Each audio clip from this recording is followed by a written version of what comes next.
Shalom semuanya, senang kembali bersama dengan saudara. Dan pada kesempatan yang luar biasa ini, di malam hari ini, kita akan melanjutkan pelajaran Alkitab kita, Kitab Nahum pasal yang ketiga. Dan sebelum kita buka Alkitab kita dan membacanya, saya mengajak kita semua untuk satu hati kita berdoa. Bapak yang baik, terima kasih buat malam hari ini. Kami kembali boleh ada dalam program Deep Talk with Pase. Bicara kepada kami, jangan satupun kami yang kau lalui. Kami berharap sungguh di weekend ini iman kami bisa bertumbuh, karena paling tidak kami sudah membaca satu pasal dalam kitab Nahum ini. Kami siap diberkati, haleluya. Amin. So, siapkan Alkitab kita masing-masing ya, Nahum pasal yang ketiga. Tuhan Yesus setia, Dia sahabat kita. Segala susahku selalu menghiburku.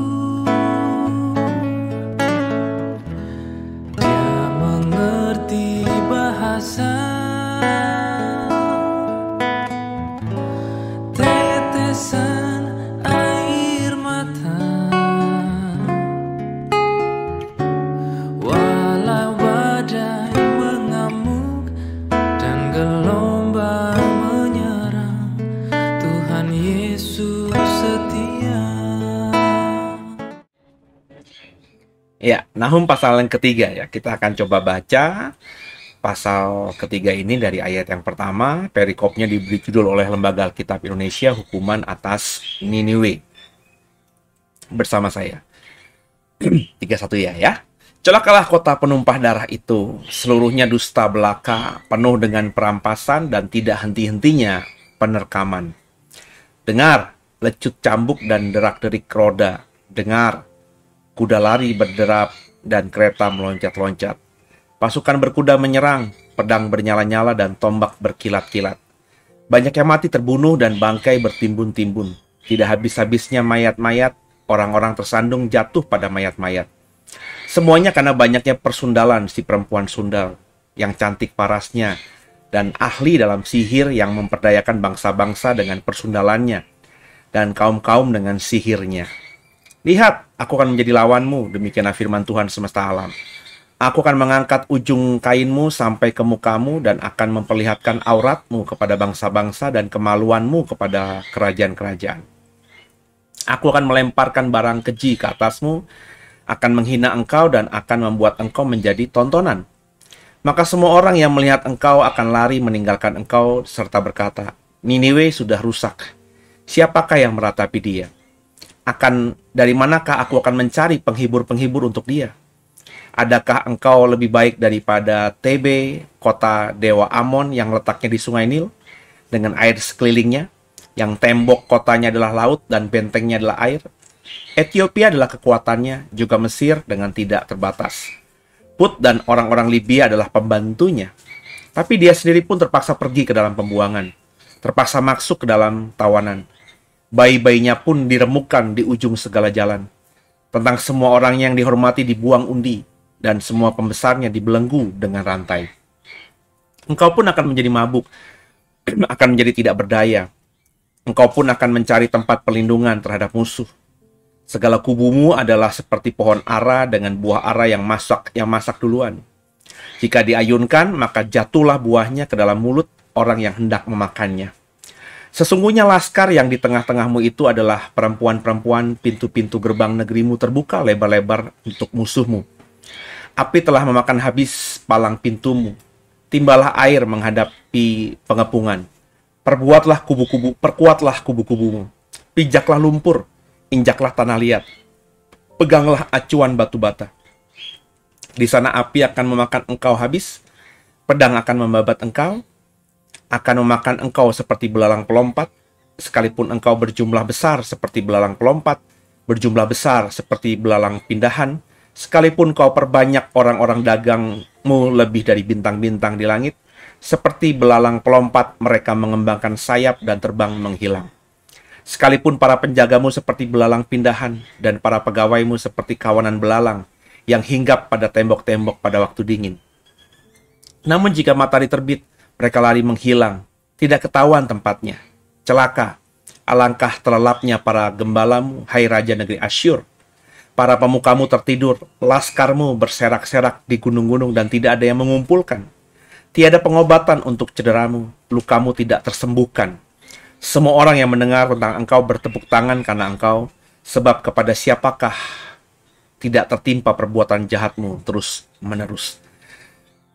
Ya, ini kita membaca Nahum pasal 3 jelas tentang apa yang Tuhan mau takdirkan gitu ya kepada sebuah negeri, sebuah kota yang besar yang namanya Niniwe, yang merupakan ibu kota dari negara Asyur atau Assyria. Kalau bisa dibilang atau kalau salah saya menafsirkan Niniwe adalah ibu kota, paling tidak Niniwe itu kota besar di kekaisaran Assyria di zaman purba dulu, saudara. Ya, dengan disebutkan Niniwe beberapa kali di dalam Perjanjian Lama, dan penggambaran Niniwe yang begitu besar dan wahnya, tentu kita akhirnya mengerti bahwa Niniwe ini bukan sembarangan ya. Kalau tidak ibu kota dari negara Asyur, ya bisa saja merupakan kota yang menjadi pusat peradaban ya. Pusat dari bisnis di zaman itu. Dan Bapak Ibu, kalau kita melihat Niniwe ini memang sebuah kota yang memang sudah ada sejak zaman dulu ya. Kalau kita mengikuti sejarah, bahkan Niniwe ini bukan saja ada di zaman ketika kerajaan Asyur itu berdiri ya, tapi juga Niniwe ini sudah ada bahkan di zaman saat dekade-dekade sebelumnya, seperti misalnya di zaman Mesopotamia kuno ya, di zaman ya pokoknya peristiwa-peristiwa yang jauh sebelum Niniwe yang dicatat oleh nabi-nabi kecil di dalam Perjanjian Lama ya. Jadi kota Niniwe ini kota yang sudah memang ada dan kota yang benar-benar sudah besar ya sejak awalnya.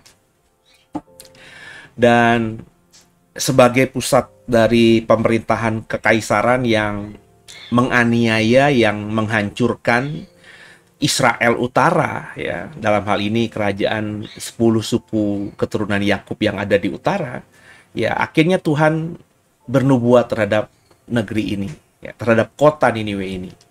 Ya seperti saya bilang dalam tadarusan sebelumnya, meskipun Israel Utara itu bermusuhan dengan kerajaan Yehuda, meskipun mereka satu keluarga, dan meskipun dalam perspektif Yahudi, Israel Utara itu adalah saudara yang sudah murtad ya, yang sudah menajiskan dirinya karena ya banyak faktor, tapi tetap saja ya mereka merupakan bagian tak terpisahkan dari perjanjian Tuhan dengan Abraham ya. Karena meskipun mereka sudah jauh dari Tuhan, kawin campur dengan bangsa lain, menyembah ilah lain, dan ketika Asyur ini menguasai Israel, mereka banyak yang sudah terusir ya, dibuang di banyak tempat, dipertukarkan begitu. Seperti saya bilang, Asyur ini pinter ya ketika menguasai sebuah kerajaan atau bangsanya itu dibuang semuanya, saudara ya. Jadi seperti yang saya bilang, model transmigrasi ya.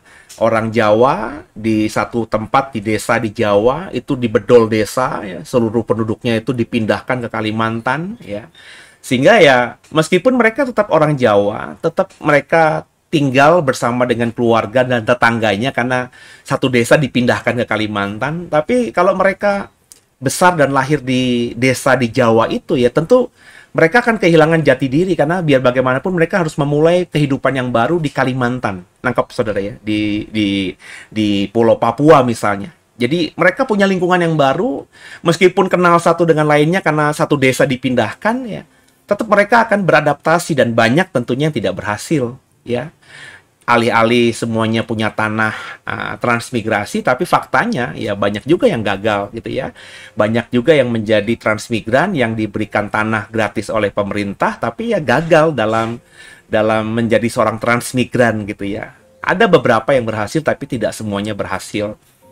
Dan mereka bukan saja tidak berhasil secara bisnis ya, tapi juga mereka kehilangan jati diri ya. Orang-orang Jawa yang ditransmigrasikan oleh Orde Baru ke Papua, ya bahkan saya yakin keturunan berikutnya sudah tidak lagi bisa berbahasa Jawa. Budaya Jawanya hilang gitu ya. Karena mereka tinggal sudah di pulau yang berbeda, dengan budaya setempat yang berbeda, pergaulan yang berbeda, dan banyak aspek lain yang akhirnya membuat kejawaan mereka ya, sekterian mereka, sukuisme mereka dengan Jawa itu mulai hilang lambat laun. Kalau di luar negeri, contohnya di zamannya Belanda dulu, ada sekelompok orang Jawa yang dipindahkan atau dipekerjakan di Suriname ya, kalau Bapak Ibu ingat ya. Misalnya Ruud Gullit, pemain bola di tahun 80-90-an itu kan orang Suriname ya. Dan kita tahu ketika Ruud Gullit itu menjadi pesepak bola ternama di dunia, Suriname ikut naik juga ya.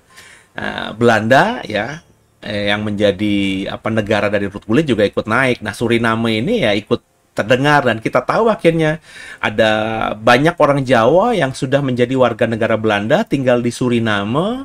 Mereka ya masih namanya nama Jawa ya, tapi tidak terlalu fasih lagi berbahasa Jawa. Masih ingat budaya Jawa, cara masaknya masih ingat, tapi ya Jawa mereka sudah hilang. Kalau mereka disuruh kembali ke Jawa, tentu mereka merasa, ngapain? Saya lahir di Suriname, saya besar di Suriname, saya memang secara DNA mungkin darah Jawa saya ada 75% ya. Tapi ya saya sudah tidak lagi orang Jawa, saya udah nggak tahu lagi. Saya masih bisa makan gudeg, saya masih bisa makan pecel ya. Tapi saya juga sudah terbiasa makan steak, makan keju dan lain sebagainya karena orang Belanda tadi, saudara ya.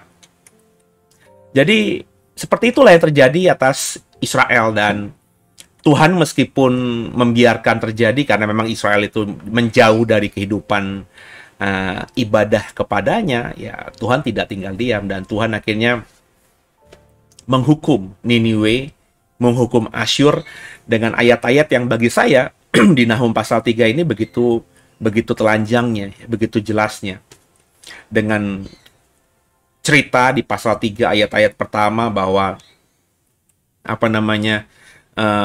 begitu hebatnya Niniwe dengan dustanya, dengan perampasannya, penerkamannya, dengan lari kudanya yang luar biasa, keretanya yang meloncat-loncat ya. Tapi semuanya akhirnya habis ya ketika Tuhan turun tangan. Ketika Tuhan menghukum, sekuat apapun sebuah bangsa, sekuat apapun seseorang, pasti akan hancur ya. Jadi tinggal tunggu waktunya Tuhan saja, dan kalau Tuhan sudah menghukum, mengerikan, saudara, maka celakalah orang yang berada dalam penghukuman Tuhan. Kekasih Tuhan, biji mata Tuhan, di dunia ini, dalam kehidupan sekarang, Tuhan juga masih melakukan perannya. Ya, Tuhan itu tidak berubah. Ya, ketika Bapak, Ibu, dan saya menjadi orang benar, dan ada orang-orang yang menganiaya kita dengan sengaja karena kita yang benar ini, Tuhan pasti akan membela kita. Mungkin pembelaannya bukan sekarang, bukan beberapa waktu ke depan dengan waktu yang cepat, tapi mungkin dalam kehidupan orang yang menganiaya kita itu, di putih rambutnya, di keturunannya, Tuhan nggak akan tinggal diam. Tuhan akan membela kita nantinya. Dan ini sudah menjadi tabiat Tuhan yang disebut oleh orang dunia sebagai hukum alam, hukum tabur tuai. Apa yang kau tabur, itu yang kau tuai. Ya. Sama ketika saudara hari ini tidak mempedulikan Tuhan, beberapa saudara bahkan sudah meninggalkan Tuhan, murtad. memilih menyembah, menjual Tuhan dan berpindah agama menjadi penyembah agama lain atau dewa lain. Hari ini mungkin karena kau menjual Tuhan dan memiliki kepercayaan lain, membuat karirmu meningkat, membuat karirmu cepat, membuat kehidupan pangkatmu, kekayaanmu menjadi mudah, berlimpah dan naik dengan cepatnya. Tapi apakah orang seperti ini akan nyaman menikmati segala yang dia dapatkan itu? Oh, nyaman, mungkin setahun, mungkin 2 tahun, mungkin cukup lama dia menikmatinya 10, 20, 30 tahun. Tapi percayalah saya, tidak akan selama-lamanya. Bangkai itu kalau ditutupi, ya akan kecium juga nanti baunya, bau busuknya. Tuhan juga bukan sosok yang mudah dikadali, mudah dibohongi. Tiada yang tersembunyi dari mata Tuhan. Cuma penghukumannya kadang memang ditahannya karena dia ingin kita bertobat. Dan ketika kita tidak bertobat-tobat juga, ya tinggal tunggu waktu aja penghukumannya terjadi atas kita. Entah ketika kita masih hidup, atau ketika kita sudah mati, dan hukumannya dialami akhirnya oleh keturunan kita. Jadi itu yang terjadi sebenarnya. Hukum alam, kata orang dunia, tapi bagi saya ini tabiat Tuhan, karakter Tuhan, yang dari perjanjian lama, perjanjian baru nggak akan berubah.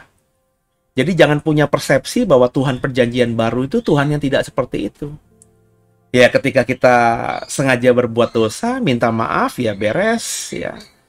Tuhan perjanjian baru kan segala dosa sudah diampuni, dosa masa lalu, dosa sekarang, dan dosa akan datang. Ya udahlah, kita hidup santai aja, yang penting kita tidak tinggalkan Tuhan.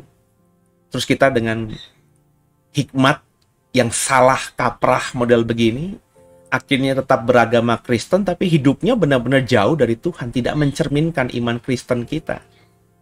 Bisnis kita serampangan, semaunya sendiri, gampang nipu orang, menghalalkan segala cara untuk bisa naik pangkat, naik jabatan, mendapatkan prestasi. Bisa sikut sana, sikut sini, fitnah sana, fitnah sini, bisa korupsi.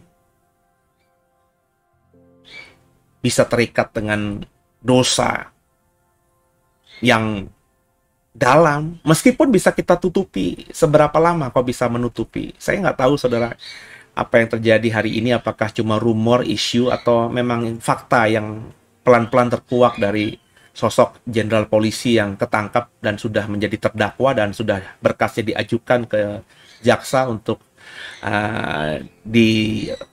dimasukkan dalam pengadilan. Ya, secara bukti-bukti polisi sudah menemukan memang dia melakukan pembunuhan berencana.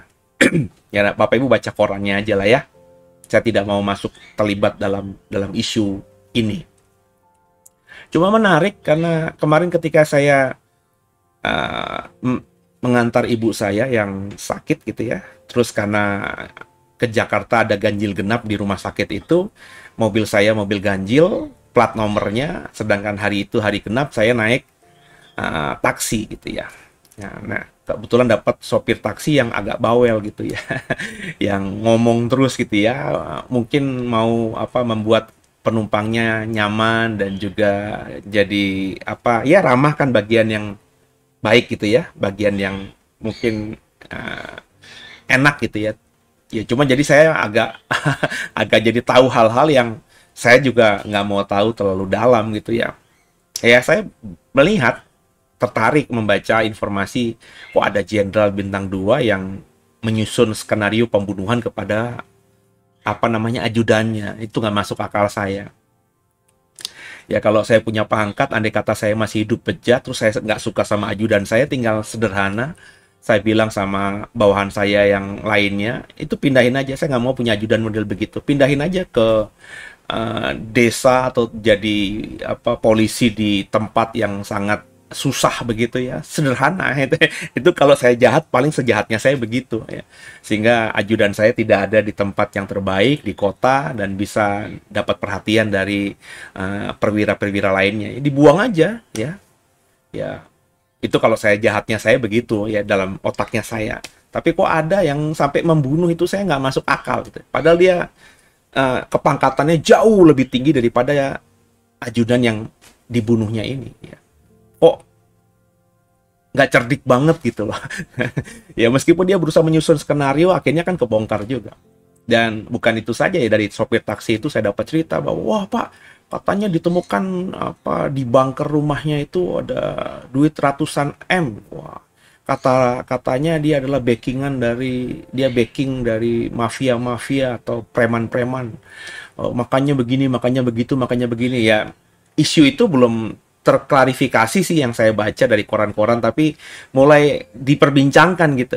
Sehingga menjadi atensi dari hari ini saya baca bola liar ini mulai disuarakan oleh anggota DPR pusat dan juga seorang menteri koordinator ya. Coba diperhatikan benar nggak, jangan sampai isunya kemana-mana dan masyarakat akhirnya lebih percaya pada isu yang nggak benar daripada fakta. Maka polisi mungkin hari ini lagi butuh pendalaman untuk mendalami apakah jenderal ini ya ternyata preman juga gitu ya.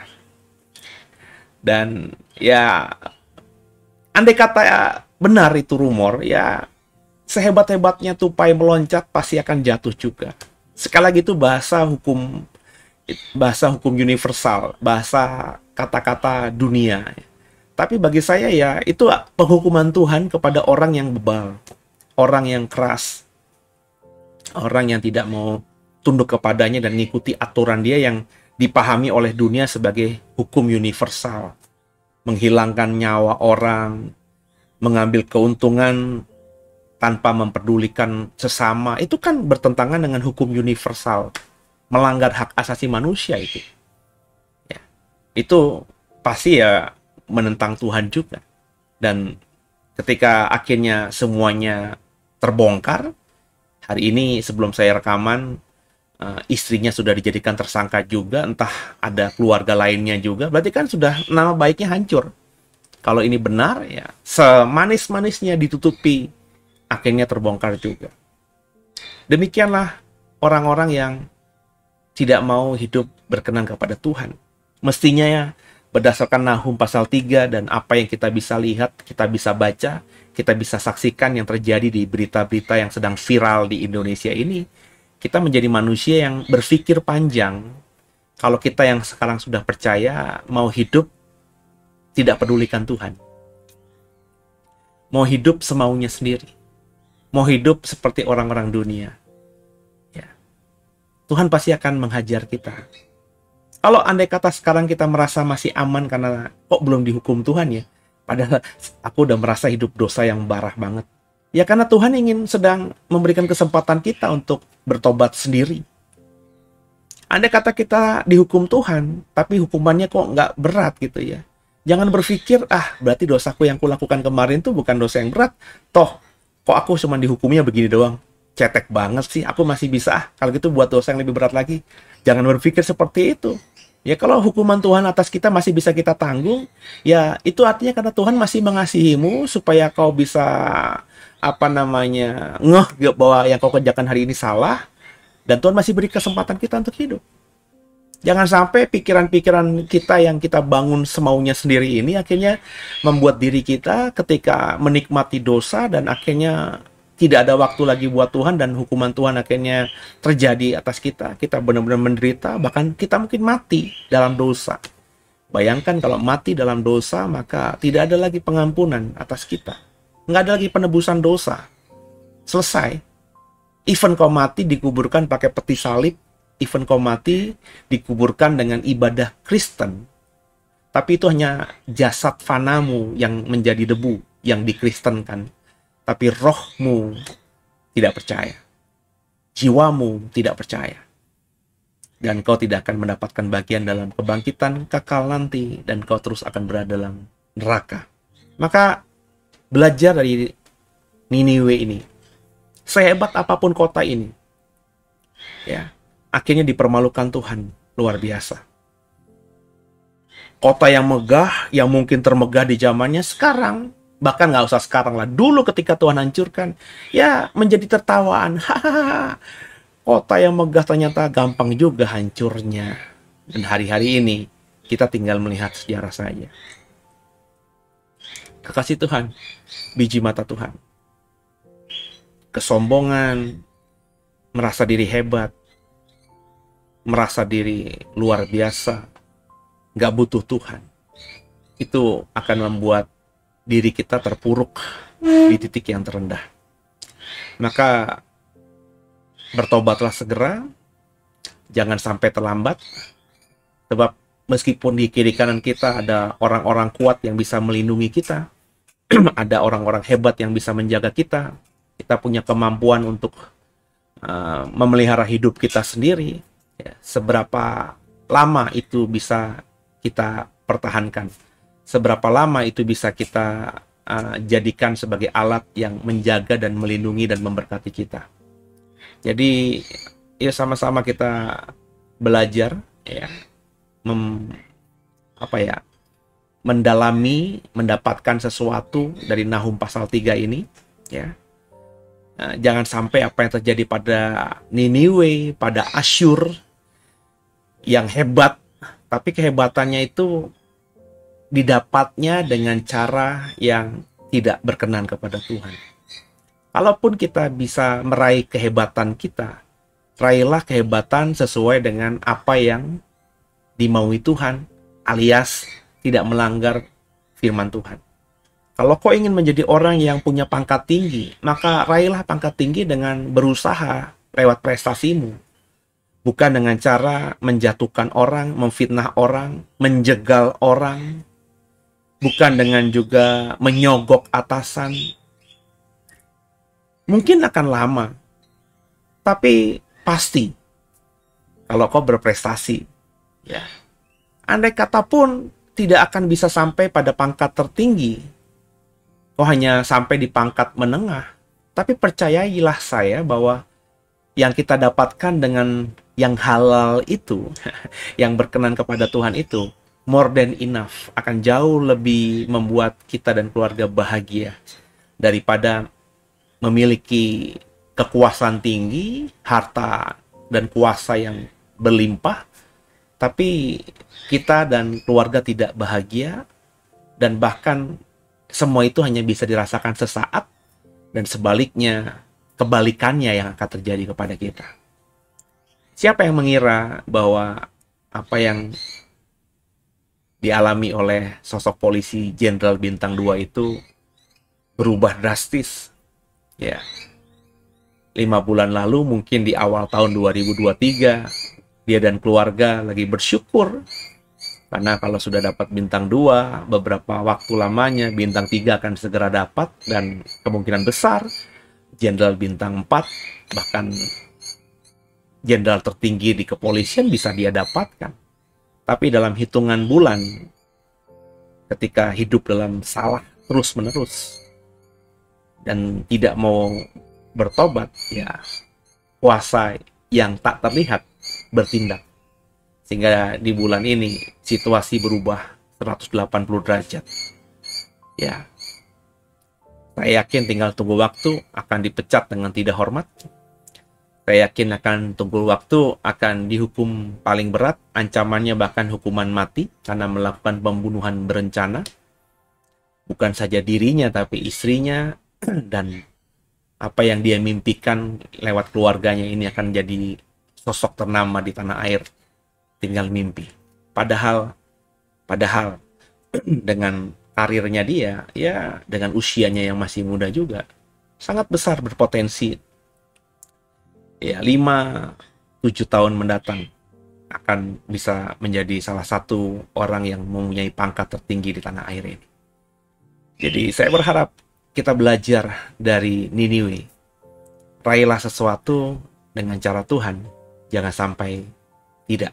Sebab kalau kita meraih sesuatu dengan bukan caranya Tuhan, penghukuman Tuhan pasti akan terjadi atas kita.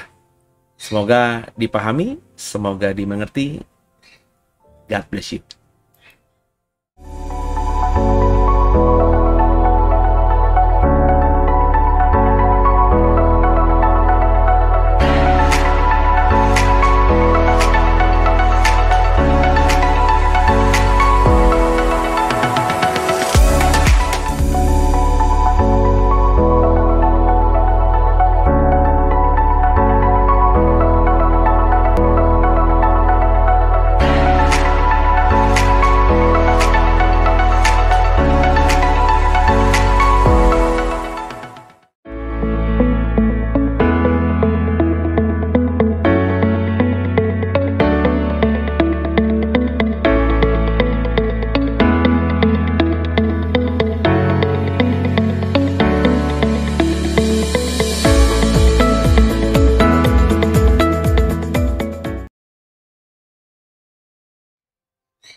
Ya, kita akan sudahi padarusan kita di Jumat malam ini. Semoga saudara belajar banyak dari Nahum pasal 3. Dan kita belajar dari kesalahan Niniwe, Asyur. Saya berharap sungguh lewat membaca Alkitab ini, kita bisa menjadi orang yang lebih baik lagi. Kesalahan yang kita temukan dalam pembacaan Alkitab kita, ya jangan kita lakukan dalam hidup kita secara pribadi. Yang baik yang kita bisa temukan di Alkitab kita, ya coba diterapkan menjadi sesuatu yang bisa kita kerjakan di dalam hidup kita, mewarnai hidup kita sehari-hari. Sehingga kita akhirnya menjadi manusia yang upgrade terus, bukan saja di mata dunia, terlebih di mata Tuhan. Jangan lupa ada kelas sekolah Alkitab, tinggal beberapa hari lagi kita akan mulai, dan kalau sudah mulai berarti pendaftaran ditutup. Ya, kita belajar bersama-sama. Bisa dihubungi nomor telepon yang ada, dan saudara pasti akan nanti ketemu juga dengan saya di mata kuliah yang memang saya ampuh. Sebelumnya kita mau akhiri dulu lewat doa. Terima kasih Tuhan buat malam hari ini kami belajar banyak dari Nahum. Mampukan kami menjadi pribadi yang menggapai apapun lewat caranya Tuhan, supaya penghukuman tidak menimpa kami. Berikan kami hikmat-Mu Tuhan, agar kami menjadi manusia yang jauh lebih baik. Ampuni salah dosa kami. Yesus Kristus adalah Tuhan Juru Selamat kami yang hidup, dan ke dalam tangan-Mu lah kami serahkan tubuh, jiwa, dan roh kami. Haleluya. Amin. Kalau saudara diberkati, sekali lagi harapan saya saudara men-subscribe, like, dan juga di-share program ini kepada yang lainnya. Dan yang paling utama saya berharap saudara mendukung terus dalam doa, supaya program ini bisa berjalan, dan saya semakin ada waktu nantinya untuk menyusun program-program yang lebih baru lagi, yang lebih memberkati lagi. Dan akhirnya kita menjadi komunitas yang bertumbuh bersama dalam iman yang benar kepada Yesus Tuhan. Dan semoga doa saya malam minggu ini, weekend ini menjadi weekend yang penuh berkat. Sabtu besok sudah bisa melewati libur bersama keluarga, dan Minggu bertemu lagi dengan saya lewat khotbah seri akhir zaman, manusia akhir zaman. Ya, mungkin minggu depan baru saya akan masuk dalam tema selang-seling dengan tema dunia akhir zaman. Kita akan belajar menjadi pribadi yang bisa menyikapi akhir zaman dengan baik. Ya, semoga dengan itu kita akan bisa nantinya ke surga. Selama-lamanya kita bersama dengan Tuhan. Selamat malam. Selamat istirahat, Tuhan Yesus memberkati semuanya. God bless you.